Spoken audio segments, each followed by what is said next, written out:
Welcome to teachers academy.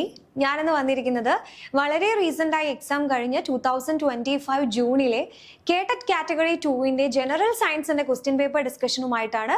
നമുക്ക് questions എന്തൊക്കെയാണെന്ന് നോക്കാം.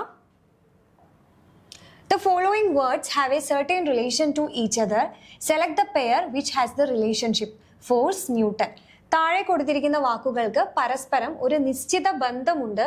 ആ ബന്ധമുള്ള ജോഡി തിരഞ്ഞെടുക്കുക. ബലം, ന്യൂട്ടൺ. ബലം അല്ലെങ്കിൽ ഫോഴ്സിന്റെ SI യൂണിറ്റ് ആണ് അല്ലെ ന്യൂട്ടൺ എന്ന് പറയുന്നത്. അപ്പൊ ബലവും അതിന്റെ SI യൂണിറ്റുമാണ് തന്നിരിക്കുന്നത്. ഇതേ റിലേഷൻ വരുന്നത് താഴെയുള്ള ഓപ്ഷനുകളിൽ നിന്ന് ചൂസ് ചെയ്യുക. എന്താണ് ആദ്യത്തെ ഓപ്ഷൻ? ഭാരം ലിറ്റർ, വെയിറ്റ് ലിറ്റർ. വെയിറ്റ് അല്ലെങ്കിൽ ഭാരത്തിന്റെ SI യൂണിറ്റ് ആണോ ലിറ്റർ എന്നത്? അല്ല അല്ലെ. വെയിറ്റ് അല്ലെങ്കിൽ ഭാരത്തിന്റെ SI യൂണിറ്റ് എന്താണ്? ന്യൂട്ടൺ ആണ്. എന്താണ് വെയിറ്റ് അല്ലെങ്കിൽ ഭാരം എന്ന് പറയുന്നത്? ഒരു ഒബ്ജക്റ്റിൽ ആക്ട് ചെയ്യുന്ന ഗ്രാവിറ്റേഷണൽ ഫോഴ്സ് ഓഫ് അട്രാക്ഷൻ അല്ലെങ്കിൽ ഗുരുത്വാകർഷണ ബലമാണ് എന്ത്? ഭാരം അല്ലെങ്കിൽ വെയിറ്റ് എന്ന് പറയുന്നത്. അതുകൊണ്ട് തന്നെ ഭാരത്തിന്റെ SI യൂണിറ്റ് എന്ന് പറയുന്നത് ന്യൂട്ടൺ ആണ്. അപ്പൊ ഒന്നാമത്തെ ഓപ്ഷൻ തെറ്റാണ്. അടുത്തത് എന്താ? സമയം, ജൂൾ. Time, joule. സമയത്തിന്റെ SI യൂണിറ്റ് എന്താ? സെക്കൻഡ് ആണ്. അപ്പൊ രണ്ടാമത്തെ ഓപ്ഷനും എന്താണ്? തെറ്റാണ്. എന്താണ് മൂന്നാമത്തെ ഓപ്ഷൻ? മർദ്ദം, പാസ്കൽ. Pressure, pascal. പ്രഷറിന്റെ SI യൂണിറ്റ് ആണ് അല്ലെ പാസ്കൽ. സോ മൂന്നാമത്തെ ഓപ്ഷൻ എന്താണ്? ശരിയാണ്. നാലാമത്തെ ഓപ്ഷൻ കൂടി നോക്കാം. വേഗത, ടെസ്ല. Speed, tesla. വേഗതയുടെ SI യൂണിറ്റ് എന്താണ്? മീറ്റർ പെർ സെക്കൻഡ് ആണ്. വേഗത അല്ലെങ്കിൽ സ്പീഡിന്റെ SI യൂണിറ്റ് എന്ന് പറയുന്നത് മീറ്റർ പെർ സെക്കൻഡ് ആണ്.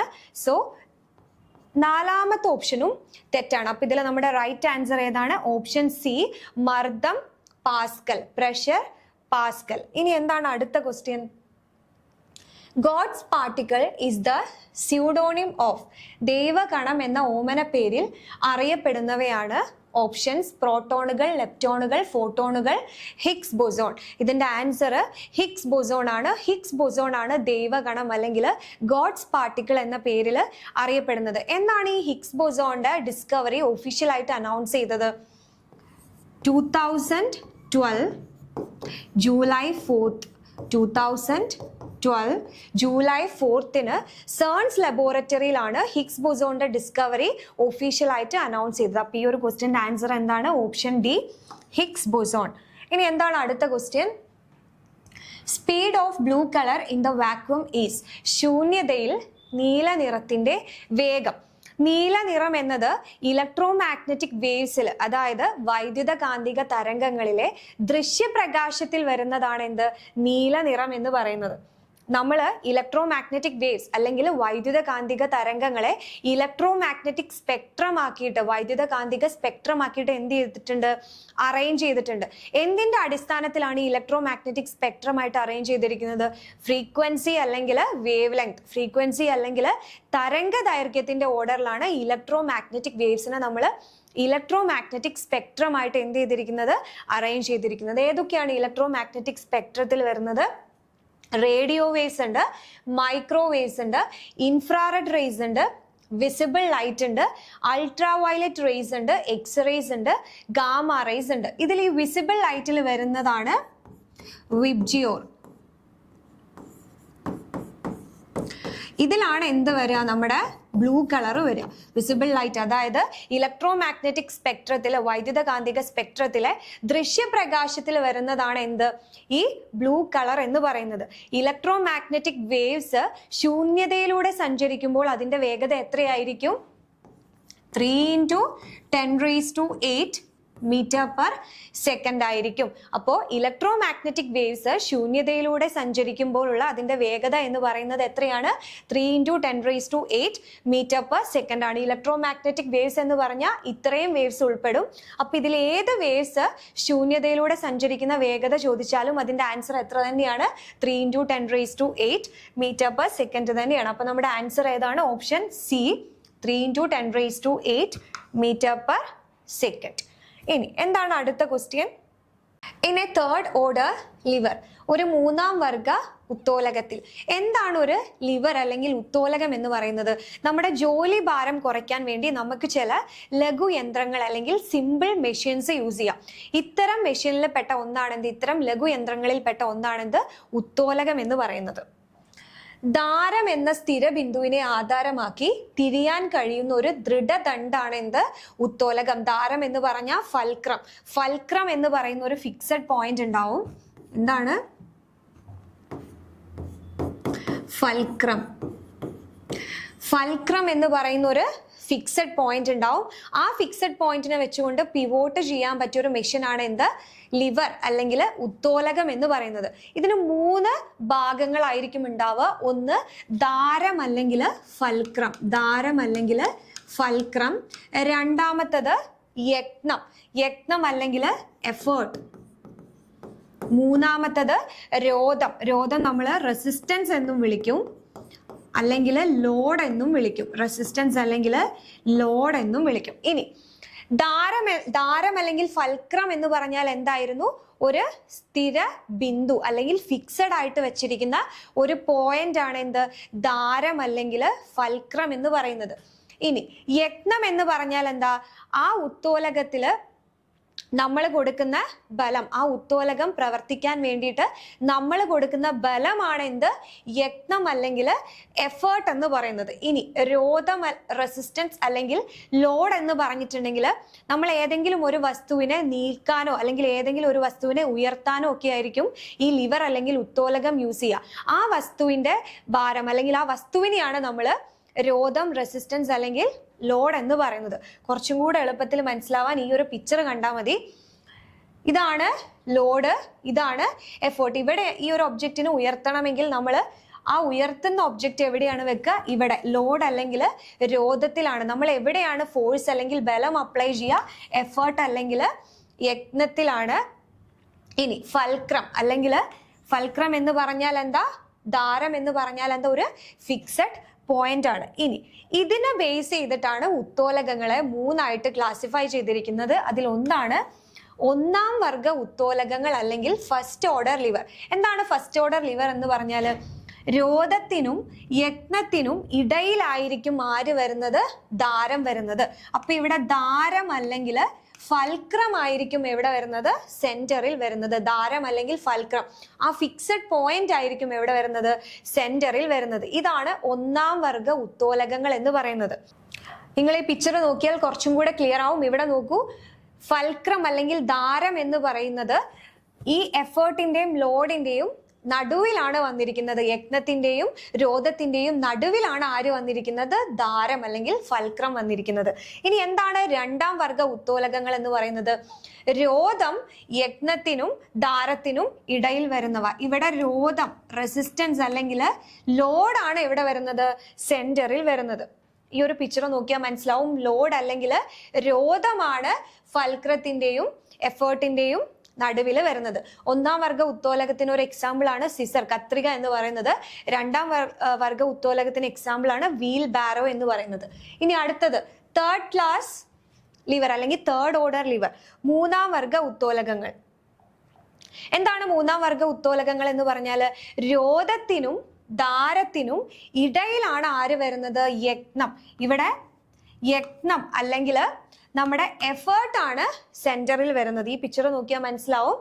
എഫേർട്ട് ആണ് ഫൽക്രത്തിനും ലോഡിനും നടുവിൽ വരുന്നത്. ഇതാണ് എന്ത്? 3ാം വർഗ ഉത്തോലകങ്ങൾ എന്ന് പറയുന്നത്. അപ്പൊ നമ്മുടെ ആൻസർ ഏതാണ്? In a 3rd order lever, 3rd order ലിവറിൽ ഏതാണ് സെന്ററിൽ വരുന്നത്? എഫേർട്ട് അല്ലെങ്കിൽ യജ്ഞമാണ് സെന്ററിൽ വരുന്നത്. അപ്പോ fulcrum comes in between resistance and effort. Fulcrum വരുന്നത് ഏതാണ്?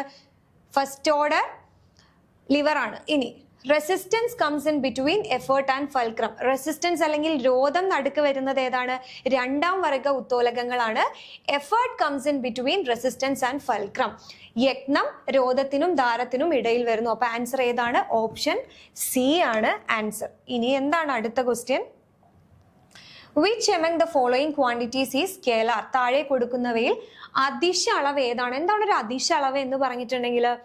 ഒരു വെക്റ്റർ ക്വാണ്ടിറ്റി അല്ലെങ്കിൽ ഒരു സ്കേലാർ ക്വാണ്ടിറ്റി എന്ന് പറഞ്ഞാൽ എന്താണ് സ്കേലാർ ക്വാണ്ടിറ്റി? ഒരു ക്വാണ്ടിറ്റിയെ നമ്മൾ മെൻഷൻ ചെയ്യാൻ വേണ്ടിയിട്ട് അതിന്റെ മാഗ്നിറ്റ്യൂഡ് മാത്രം മതി, അതിന്റെ ഡയറക്ഷൻ ആവശ്യമില്ല. ഇത്തരം അളവുകളെയാണ് നമ്മൾ സ്കേലാർ ക്വാണ്ടിറ്റീസ് എന്ന് വിളിക്കുന്നത്. അദിശ അളവ് എന്ന് പറഞ്ഞാൽ എന്താ? ആ ഒരു അളവ് പറയാൻ നമുക്ക് എന്ത് മാത്രം മതി? പരിമാണം മാത്രം മതി, ദിശ വേണ്ട. ഇനി എന്താണ് വെക്റ്റർ ക്വാണ്ടിറ്റീസ് എന്ന് പറഞ്ഞിട്ടുണ്ടെങ്കിൽ, ഒരളവ് പറയാൻ വേണ്ടിയിട്ട്, ഒരു അളവിനെ മെൻഷൻ ചെയ്യാൻ വേണ്ടിയിട്ട് നമുക്ക് എന്തൊക്കെ വേണം? മാഗ്നിറ്റ്യൂഡും വേണം, ഡയറക്ഷനും വേണം. ഇത്തരം അളവുകളെയാണ് വെക്റ്റർ ക്വാണ്ടിറ്റീസ് എന്ന് പറയുന്നത്. ചോദിച്ചിരിക്കുന്നത് അദിശ അളവ് ഏതാണെന്നാണ്, സ്കേലാർ ക്വാണ്ടിറ്റീസ് ഏതാണെന്നാണ്. ഏതൊക്കെയാണ് ഓപ്ഷൻ? ബലം എന്ന് പറയുന്നത് ഒരു വെക്റ്റർ ക്വാണ്ടിറ്റി അല്ലെങ്കിൽ സദിശ അളവാണ്. പ്രവൃത്തി എന്ന് പറയുന്നത് സ്കേലാർ ക്വാണ്ടിറ്റി അല്ലെങ്കിൽ അദിശ അളവാണ്. പ്രവേഗം വെക്റ്റർ ക്വാണ്ടിറ്റി ആണ്. ഇനി ആക്കം എന്ന് പറയുന്നതും വെക്റ്റർ ക്വാണ്ടിറ്റി ആണ്. അപ്പൊ നമ്മുടെ ആൻസർ ഏതാണ്? ബി, പ്രവൃത്തി. വർക്കാണ് ആൻസർ. ഇനി എന്താണ് അടുത്ത question? What is indicated by a sudden fall in the barometer reading? ബാരോമീറ്ററിന്റെ റീഡിംഗിൽ പെട്ടെന്നുള്ള താഴ്ച എന്തിനെയാണ് സൂചിപ്പിക്കുന്നത്? എന്തിനാണ് ബാരോമീറ്റർ യൂസ് ചെയ്യുന്നത്? അന്തരീക്ഷ മർദ്ദം അളക്കാൻ അല്ലെങ്കിൽ അറ്റ്മോസ്ഫിയറിക് പ്രഷർ അളക്കാനാണ് നമ്മൾ ബാരോമീറ്റർ യൂസ് ചെയ്യുക. ബാരോമീറ്ററിൽ പെട്ടെന്നുള്ള താഴ്ച എന്ന് പറഞ്ഞാൽ, ബാരോമീറ്റർ റീഡിംഗിൽ പെട്ടെന്നുള്ള താഴ്ച എന്ന് പറഞ്ഞാൽ അവിടെ എന്താണ് സൂചിപ്പിക്കുന്നത്? അന്തരീക്ഷ മർദ്ദം സഡൻ ആയിട്ട് കുറയുന്നു എന്നാണ്. പെട്ടെന്നുള്ള അന്തരീക്ഷ വ്യതിയാനം എന്തിനെയാണ് സൂചിപ്പിക്കുന്നത്? അത് കൊടുങ്കാറ്റിനെ അല്ലെങ്കിൽ സ്റ്റോമിനെയാണ് സൂചിപ്പിക്കുന്നത്. അപ്പൊ നമ്മുടെ ആൻസർ ഏതാണ്? ഓപ്ഷൻ ബി, കൊടുങ്കാറ്റിന് സാധ്യത, അപ്രോച്ചിങ് സ്റ്റോം. ഇനി what is the mode by which the sun heat is transfer to the earth? സൂര്യതാപം ഭൂമിയിലേക്ക് കൈമാറ്റം ചെയ്യപ്പെടുന്ന രീതി ഏതാണ്? എന്തൊക്കെയാണ് ഓപ്ഷൻ തന്നിരിക്കുന്നത്? Conduction, radiation, convection, evaporation. ചാലനം, വികിരണം, സംവഹനം, ബാഷ്പീകരണം. ഇതില് ചാലനം അല്ലെങ്കിൽ കണ്ടക്ഷൻ എന്ന് പറഞ്ഞാൽ എന്താ? സോളിഡ് സബ്സ്റ്റൻസിൽ, ഖരവസ്തുക്കളിലാണ് കൂടുതൽ കണ്ടക്ഷൻ നടക്കുക അല്ലെ. എങ്ങനെയാണ് കണ്ടക്ഷനിലൂടെ ഹീറ്റ് ട്രാൻസ്ഫർ ചെയ്യപ്പെടുക, താപം കൈമാറ്റം ചെയ്യപ്പെടുക? മോളിക്യൂൾസ് അതേ പൊസിഷനിൽ നിന്ന് വൈബ്രേറ്റ് ചെയ്തുകൊണ്ടാണ് ഏതില് ഹീറ്റ് ട്രാൻസ്ഫർ ചെയ്യുക? കണ്ടക്ഷൻ അല്ലെങ്കിൽ ചാലനത്തിൽ ഹീറ്റ് ട്രാൻസ്ഫർ ചെയ്യുക. ഇനി വികിരണം എന്ന് പറഞ്ഞാൽ റേഡിയേഷൻ ആണ്. റേഡിയേഷനിൽ എന്താണ് സംഭവിക്കുന്നത്? ഇലക്ട്രോ മാഗ്നറ്റിക് വേവ്സ് വഴി, വൈദ്യുത കാന്തിക തരംഗങ്ങൾ വഴിയാണ് നമ്മൾ ഹീറ്റ് ട്രാൻസ്ഫർ ചെയ്യുന്നത്. അടുത്തത് സംവഹനം അല്ലെങ്കിൽ കൺവെക്ഷൻ. കൺവെക്ഷൻ നടക്കുന്നത് ഏതിലാണ്? ഫ്ലൂയിഡ്സിലാണ് നോർമലി എന്ത് നടക്കുക? കൺവെക്ഷൻ നടക്കുക. അവിടെ മോളിക്യൂൾസിന്റെ ആക്ച്വൽ മൂവ്മെന്റ് കൊണ്ടാണ് എന്ത് നടക്കുന്നത്? ഹീറ്റ് ട്രാൻസ്ഫർ അല്ലെങ്കിൽ താപം കൈമാറ്റം ചെയ്യപ്പെടുന്നത്. ഇനി ബാഷ്പീകരണം അല്ലെങ്കിൽ ഇവാപ്പറേഷൻ എന്ന് പറഞ്ഞാൽ എന്താ? ഒരു വസ്തു ചൂടാക്കിയിട്ട് അത് എന്തായിട്ട് മാറുകയാണ്? ലിക്വിഡ് വേപ്പർ ആയിട്ട് മാറുന്ന പ്രോസസ് ആണ്. ഇതില് സൂര്യനിൽ നിന്ന് ഭൂമിയിലേക്ക് താപം എത്തിക്കുന്നത് ഏത് വഴിയാണെന്നാണ് ക്വസ്റ്റ്യൻ. സൂര്യനും ഭൂമിക്കും ഇടയിൽ വാക്വം ആണല്ലേ. അപ്പോ ഇവിടെ നോക്ക്, ചാലനത്തിലും സംവഹനത്തിലും എന്തിന്റെ ആവശ്യമുണ്ട്? ഒരു മാധ്യമത്തിന്റെ ആവശ്യം. ഒരു മാധ്യമത്തിന്റെ പ്രസൻസിൽ മാത്രമേ അവിടെ എന്ത് സംഭവിക്കുള്ളൂ? താപ കൈമാറ്റം സംഭവിക്കുള്ളൂ. അപ്പൊ സൂര്യനും ഭൂമിക്കും ഇടയിൽ വാക്വം ഉണ്ട്. അപ്പൊ വാക്വത്തിൽ, ശൂന്യതയിലൂടെ താപം കൈമാറ്റം ചെയ്യാപ്പെടാനുള്ള ഒരേ ഒരു മാർഗം എന്ന് പറയുന്നത് വികിരണമാണ്. അപ്പൊ നമ്മുടെ ആൻസർ ഏതാണ്? ഓപ്ഷൻ ബി, വികിരണമാണ് ആൻസർ.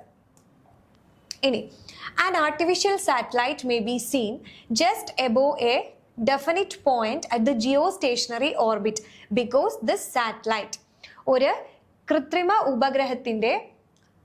ഉപഗ്രഹത്തിനെ അതിനെ ഭൂസ്ഥിര ഭ്രമണപഥത്തിൽ ഒരു നിശ്ചിത ബിന്ദുവിലായി കാണപ്പെടുന്നു. ഈ ഉപഗ്രഹം, ക്വസ്റ്റ്യൻ എന്താണ്? നമ്മൾ ഭൂമിയിൽ നിന്ന് ഒരു ആർട്ടിഫിഷ്യൽ സാറ്റലൈറ്റിനെ നോക്കുമ്പോൾ അത് അതിന്റെ ജിയോസ്റ്റേഷനറി ഓർബിറ്റിൽ സ്ഥിരമായ ഒരു പോയിന്റിൽ, ഒരു ഫിക്സഡ് പോയിന്റിലാണ് നിൽക്കുന്നത്. നമ്മൾ ഭൂമിയിൽ നിന്ന് അതിനെ നോക്കുമ്പോൾ അത് മൂവ് ചെയ്യുന്നതായിട്ട് നമുക്ക് ഫീൽ ചെയ്യില്ല. അത് ഒരേ പോയിന്റിൽ സ്റ്റേഷനറി ആയി തന്നെ നിൽക്കുന്നു എന്ന് തോന്നാനുള്ള കാരണം എന്താണെന്നാണ് ക്വസ്റ്റ്യൻ. എന്തൊക്കെയാണ് ഓപ്ഷൻ തന്നിരിക്കുന്നത്?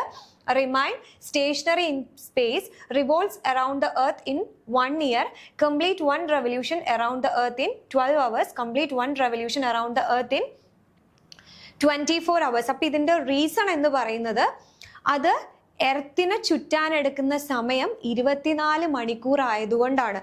എർത്ത് സ്വന്തം അതിന്റെ അച്ചുതണ്ടില് ഭ്രമണം ചെയ്യാനെടുക്കുന്ന സമയം അല്ലെങ്കിൽ എർത്ത് റൊട്ടേറ്റ് ചെയ്യാനെടുക്കുന്ന സമയം എത്രയാണ്? 24 hours തന്നെയാണ്. അപ്പോൾ എർത്ത് അതിന്റെ ഒരു റൊട്ടേഷൻ കംപ്ലീറ്റ് ചെയ്യുന്ന അതേ സമയത്ത് തന്നെ ഈ ആർട്ടിഫിഷ്യൽ സാറ്റലൈറ്റ് ഒരു തവണ ഭൂമിനെ ചുറ്റി വരും.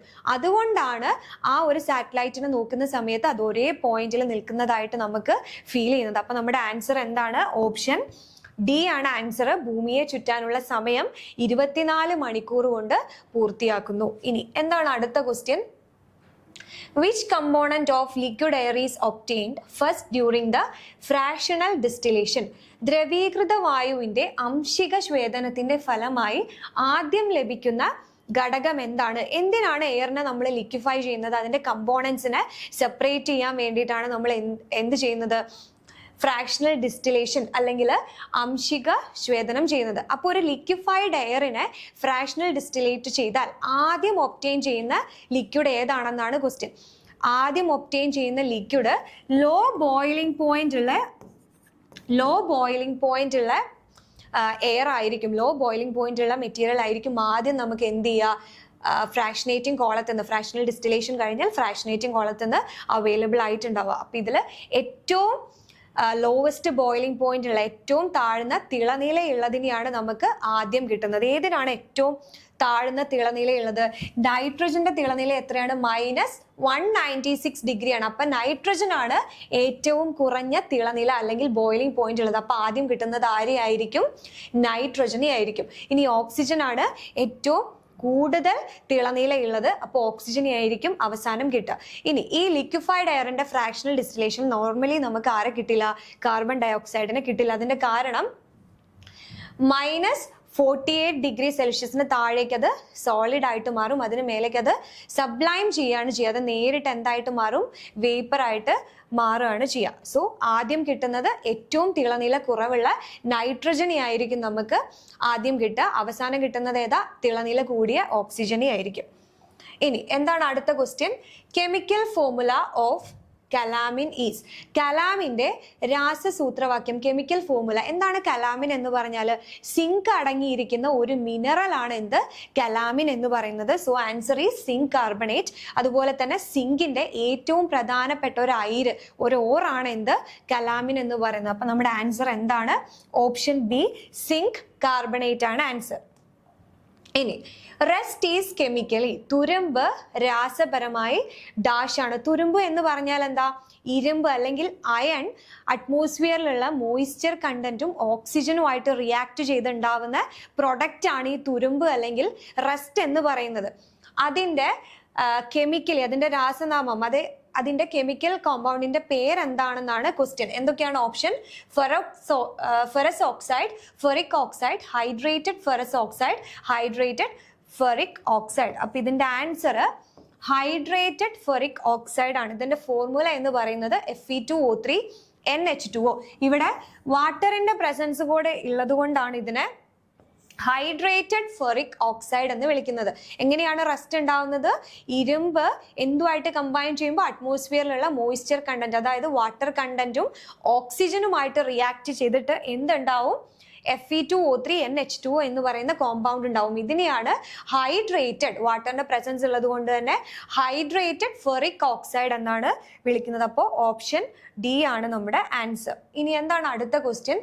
Which is the least dense metal? ഏറ്റവും സാന്ദ്രത കുറഞ്ഞ ലോഹം ഏതാണ്? ഏറ്റവും സാന്ദ്രത കുറഞ്ഞ ലോഹം ലിഥിയമാണ്. കുറഞ്ഞ ലോഹം മാത്രമല്ല, പീരിയോഡിക് ടേബിളിൽ സോളിഡ് എലമെന്റിൽ ഏറ്റവും സാന്ദ്രത കുറഞ്ഞത് എന്താണ്? ലിഥിയമാണ്. So the least dense solid element on the periodic table. Solid എലമെന്റിൽ ഏറ്റവും സാന്ദ്രത കുറഞ്ഞ ആൾ ആരാണ്? ലിഥിയമാണ്. ലിഥിയത്തിന്റെ സാന്ദ്രത 0.534 ഗ്രാം പെർ സെന്റിമീറ്റർ ക്യൂബാണ്. എന്ന് പറഞ്ഞാൽ വാട്ടറിന്റെ ഡെൻസിറ്റിനെക്കാട്ടും കുറവാണ് ആരുടെ സാന്ദ്രത? ലിഥിയത്തിന്റെ സാന്ദ്രത. അതുകൊണ്ട് തന്നെ ലിഥിയം വെള്ളത്തിലിട്ട എന്ത് ചെയ്യും? അത് പൊന്തിക്കിടക്കും. So the answer is option B, lithium.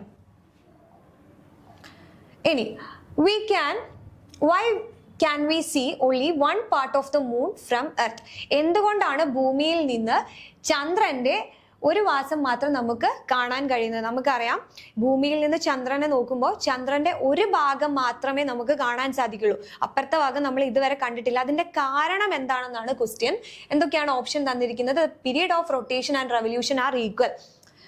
മൂണിന്റെ, അതായത് ചന്ദ്രൻ ഭ്രമണം ചെയ്യാനെടുക്കുന്ന സമയവും ചന്ദ്രൻ ഭൂമിക്ക് ചുറ്റും പരിക്രമണത്തിനെടുക്കുന്ന സമയവും തുല്യമായതുകൊണ്ട്. രണ്ടാമത്തത് only one part reflect light. ഒരു ഭാഗം മാത്രം പ്രകാശം പ്രതിഫലിപ്പിക്കുന്നത് കൊണ്ട്. അടുത്തത് The period of rotation and revolution are different. ഭ്രമണത്തിന് എടുക്കുന്ന സമയവും പരിക്രമണത്തിന് എടുക്കുന്ന സമയവും വ്യത്യസ്തമായതുകൊണ്ട് അടുത്തത് ചന്ദ്രന് അന്തരീക്ഷം ഇല്ലാത്തത് കൊണ്ട്. ഇതിന്റെ ആൻസർ എന്താണ്?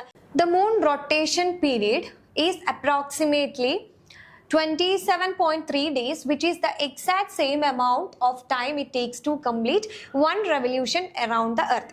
അതായത് മൂൺ അല്ലെങ്കിൽ ചന്ദ്രൻ അതിന്റെ സ്വന്തം ആക്സിസിൽ എന്ത് ചെയ്യുന്നുണ്ട്? റൊട്ടേറ്റ് ചെയ്യുന്നുണ്ട്.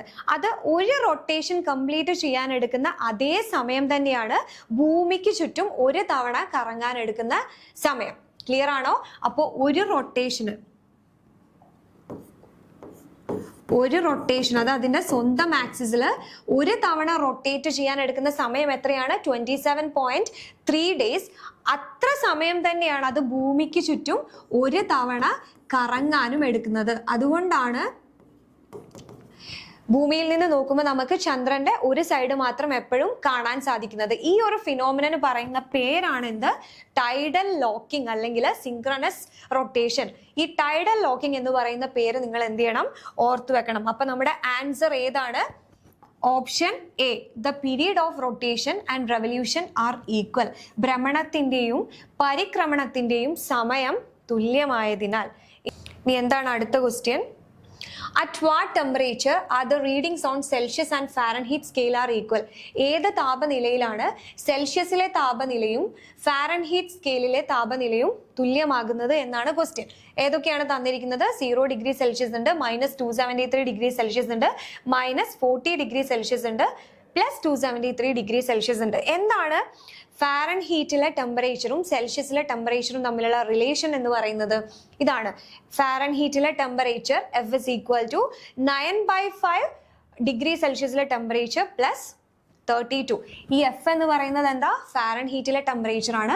C എന്ന് പറയുന്നത് സെൽഷ്യസിലെ ടെമ്പറേച്ചർ ആണ്. ക്വസ്റ്റ്യൻ എന്താണ്? ഈ ഫാരൻഹീറ്റിലെ ടെമ്പറേച്ചറും ഈ സെൽഷ്യസ് സ്കെയിലിലെ ടെമ്പറേച്ചറും ഈക്വൽ ആവുന്നത് എപ്പോഴാണെന്നാണ്. എന്ന് പറഞ്ഞാൽ ഈ എഫിന് എന്താണോ വാല്യൂ അത് തന്നെയായിരിക്കും എന്തിന്റെ value?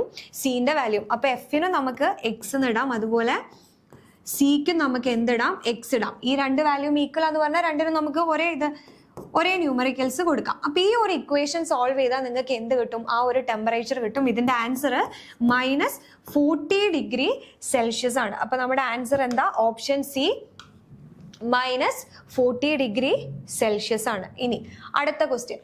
What is the focal length of A convex mirror? ഒരു കോൺവെക്സ് മിററിന്റെ ഫോക്കൽ ദൂരം എത്രയാണെന്നാണ് ക്വസ്റ്റ്യൻ. ഒരു കോൺവെക്സ് മിററിന്റെ ഫോക്കൽ ദൂരം എപ്പോഴും പോസിറ്റീവ് ആയിരിക്കും. അപ്പൊ ആൻസർ എന്താണ്? ഓപ്ഷൻ എ ആണ്. ഇതിന്റെ കാരണം എന്താണ്? എങ്ങനെയാണ് ഒരു കോൺവെക്സ് മിറർ ഉണ്ടാവുക? ഇങ്ങനെയാണ് ഒരു കോൺവെക്സ് മിറർ ഉണ്ടാവുക അല്ലെ? ഈ കോൺവെക്സ് മിററിന്റെ ഫോക്കസ് എവിടെയാണ് ഉണ്ടാവുക? Behind the mirror. ഇവിടെയാണ് ഉണ്ടാവുക. ഇതാണ് മിററിന്റെ റിഫ്ലക്റ്റിംഗ് സർഫസ്. അതിന്റെ ബാക്കിലാണ് അതിന്റെ ഫോക്കസ് ഉണ്ടാവുക. അപ്പൊ ഇതാണ് നമ്മുടെ ഓപ്റ്റിക് സെന്റർ എന്ന് പറയുന്നത്. സൈൻ കൺവെൻഷൻ അനുസരിച്ച് ഒപ്റ്റിക് സെന്ററിൽ നിന്ന് റൈറ്റിലേക്ക് അളക്കുന്ന എല്ലാ ഡിസ്റ്റൻസും എന്താണ്? പോസിറ്റീവ് ആണ്. ഇങ്ങോട്ട് അളക്കുന്ന ഡിസ്റ്റൻസ് എല്ലാം നെഗറ്റീവ് ആണ്. ഇങ്ങോട്ട് അളക്കുന്ന ഡിസ്റ്റൻസ് എല്ലാം പോസിറ്റീവ് ആണ്. ഇങ്ങോട്ട് അളക്കുന്നതെല്ലാം എന്താണ്? റൈറ്റിലേക്ക് അളക്കുന്നതെല്ലാം പോസിറ്റീവും ലെഫ്റ്റിലേക്ക് അളക്കുന്നതെല്ലാം എന്താണ്? നെഗറ്റീവുമാണ്. അപ്പോ ഒരു കോൺവെക്സ് ലെൻസിന്റെ മിററിന്റെ ഫോക്കസ് എന്ന് പറയുന്നത് ഇവിടെ ആയിരിക്കും. അത് ഒപ്റ്റിക് സെന്ററിൽ നിന്ന് എങ്ങോട്ടാണ് അളക്കുന്നത്? റൈറ്റിലേക്കാണ് അളക്കുന്നത്. സോ അതിന്റെ വാല്യൂ എപ്പോഴും എന്തായിരിക്കും? പോസിറ്റീവ് ആയിരിക്കും. അപ്പൊ ഇത്രയും ക്വസ്റ്റ്യൻസ് ആണ് കേട്ടറ്റ് കാറ്റഗറി 2 ജനറൽ സയൻസിന്റെ പാർട്ടിൽ നിന്ന് ചോദിച്ചിട്ടുള്ളത്. അപ്പൊ ഇന്നത്തെ ഈ ഒരു വീഡിയോ എല്ലാവർക്കും യൂസ്ഫുൾ ആയെന്ന് വിചാരിക്കുന്നു. പുതിയൊരു വീഡിയോയുമായി ഇനിയും കാണാം. Thank you.